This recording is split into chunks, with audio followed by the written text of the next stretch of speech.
മഴ തുടരുന്ന സാഹചര്യത്തിൽ ശക്തമായ മഴ ജനജീവിതത്തെ ബാധിച്ചിരിക്കുകയാണ്. മിക്ക നഗരങ്ങളും റോഡുകളും വെള്ളക്കെട്ടിലാണ്. സുരക്ഷ കണക്കിലെടുത്ത് പൊതുപാർക്കുകൾ അടച്ചു. മഴ ഈ മാസം 27 വരെ തുടരുമെന്നാണ് മുന്നറിയിപ്പ്. രാവിലെ മുതൽ ഇടിയോടുകൂടിയ ശക്തമായ മഴയാണ് UAEയുടെ എല്ലാ എമിറേറ്റുകളിലും തിമിർത്തു പെയ്യുന്നത്. Abu Dhabi, Dubai, Sharjah, Ajman, Ras al Khaimah, Fujairah, ഉമ്മുൽ ഖുവൈൻ എന്നീ എമിറേറ്റുകളിലെല്ലാം തോരാമഴയിൽ റോഡുകൾ വെള്ളത്തിലായി. മുൻകരുതൽ നടപടികളുടെ ഭാഗമായി മിക്ക എമിറേറ്റുകളും പൊതുപാർക്കുകൾ അടച്ചു. അബുദാബിയിൽ ബീച്ചുകളും അടച്ചു. വാഹന ഉടമകൾക്ക് സുരക്ഷിതമായി വണ്ടികൾ നിർത്തിയിടാൻ ഷാർജ എമിറേറ്റിൽ ഇന്ന് പാർക്കിംഗ് സൗജന്യമാക്കി. ഷാർജയിൽ ഈ മാസം 27 വരെ സർക്കാർ ജീവനക്കാർക്ക് വർക്ക് ഫ്രം ഹോം അനുവദിച്ചു.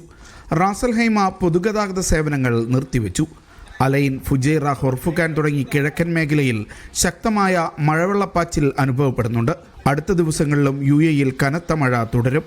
കിഴക്കൻ മേഖലയിലായിരിക്കും മഴ കൂടുതൽ കനക്കുക. വാഹനമോടിക്കുന്നവർ അതീവ ജാഗ്രത പാലിക്കണമെന്ന് അധികൃതർ മുന്നറിയിപ്പ് നൽകി.